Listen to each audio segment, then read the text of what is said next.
ಜಮೀನ್ದಾರನ ತಂಗಿಯಾದರ ಜಂಬು ಎನ್ನುವುದಿಲ್ಲ ಈ ಜೈಲ ತಳಗೆ. ನಾನು ಕೂಡ ನಮ್ಮ ಅಣ್ಣ ಅತ್ತಿಗೆ ಜೊತೆ ಇವಳ ಮದುವೆ ಬಗ್ಗೆ ಅನುಮತಿ ಪಡೆಯಲೇಬೇಕು.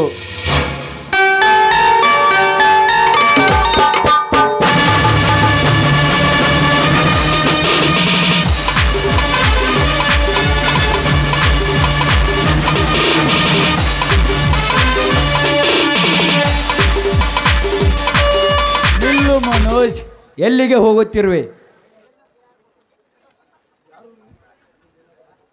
ಯಾರು ನೀವು? ನನ್ನಿಂದ ಏನಾಗಬೇಕು? ನಾನು ಯಾರೆಂದು ಮುಖ್ಯವಲ್ಲ ಮನೋಜ್,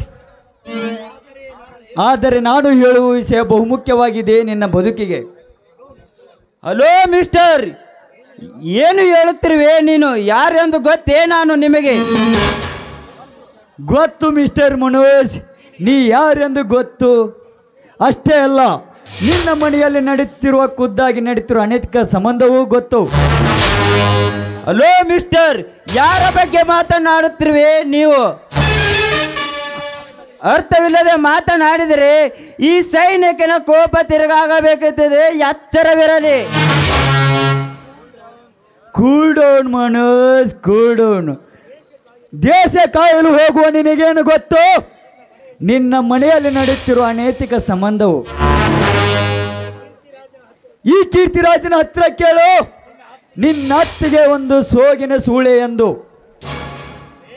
ಏ ಕೀರ್ತಿ, ಇನ್ನೊಂದು ನನ್ನ ಅತ್ತಿಗೆ ವೇಷ ಎಂದು ಬೊಗಳಿದರೆ ಕೊಂದು ಹೋಗುವುದು ಖಂಡಿತ ಮಗನೇ, ಜಾಗ್ರತೆ ಎಂದಿರು. ಲೇ, ಕೊಲ್ಲಬೇಕಾಗಿರೋದು ನನ್ನಲ್ಲೇ ಮುಟ್ಟಲು. ಕಾಮದ ಮದ ಬೇರೆ ದಿನವಿಡೀ ನಿನ್ನ ಅತ್ತಿಗೆ ಜೊತೆ ಸೇರಿ ಚಕ್ಕಂದ ಆಡುತ್ತಿದ್ದನಲ್ಲ ಅಮರ್, ಮೊದಲು ಅವನನ್ನು ಕೊಲ್ಲು, ಆಮೇಲೆ ಗೊತ್ತಾಗುವುದು ನಿನ್ನ ಅತ್ತಿಗೆ ಒಂದು ಸೋಗಿನ ಸೂಳೆ ಎಂದು. ಲೇ ಕೀರ್ತಿರಾಜ್, ಸಾಕು ಮಾಡು ನಿನ್ನ ಸೋಗಿನ ಮಾತನ್ನು. ಅರುಷದಿಂದ ಮನೆಗೆ ಹೋಗುತ್ತಿರುವ ಈ ಮನಜನ್ನು ಕದಡಾರುತ್ತಿರುವೆಯಲ್ಲ, ನೀನು ಒಂದು ವೇಳೆ ಸುಳ್ಳಾದರೆ ಜೀವಂತಲೇ ನಿನ್ನ ಕೊಂದು ಹೋಗುವುದು ಸತ್ಯ.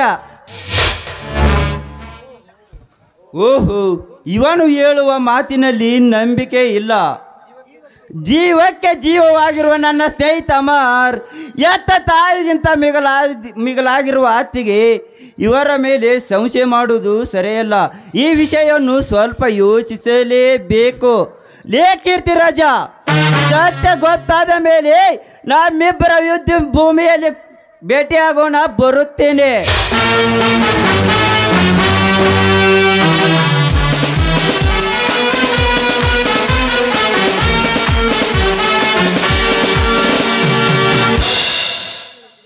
ಹೋಗು ಮನೋಜ್, ಹೋಗು.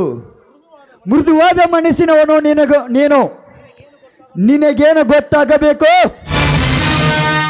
ಈ ಕೀರ್ತಿರಾಜನ ಕಪಟ ನಾಟಕ ಈ ಕ್ಷಣದಿಂದ ಮನೋಜ್ ಮತ್ತು ಅಮರ್ ನಡುವೆ ಆರಂಭವಾಗಲಿದೆ ಮಹಾಯುದ್ಧ. ಅಮರ್ ಎದುರಾಳಿ ತಿರುಗುಬಾಣ ಹೇಗಿದೆ ಎಂದು ಗೊತ್ತಾಗೋದು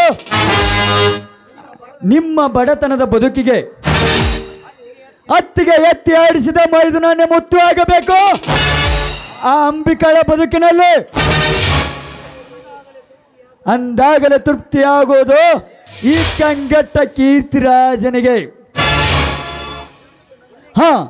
ಇಲ್ಲಿಗೆ ನನ್ನ ಅಂತಿಮ ಕಾರ್ಯ ಅಂತಿಮವಾಗಲಿಲ್ಲ. ಜಯಲಲಿತಾ ಪ್ರೀತಿಸುವ ಜಯಸೂರ್ಯನಿಗೆ ಹೇಳಿ ಸುಂದರ ಜಯಲಲಿತಳನ್ನು ಮದುವೆಯಾಗಿ ಆ ಜಯಸೂರ್ಯನ ಕೊಂದು ಅವನ ಸರ್ವಸ್ತಿಗೆ ನಾನೇ ಧನಿಕರಾಗಲಿದ್ದರೆ ಮೇರೆ ನಾಮ್ ಕಂಗಟ್ಕಳನ ಕೀರ್ತಿರಾಜನೇ ಅಲ್ಲ.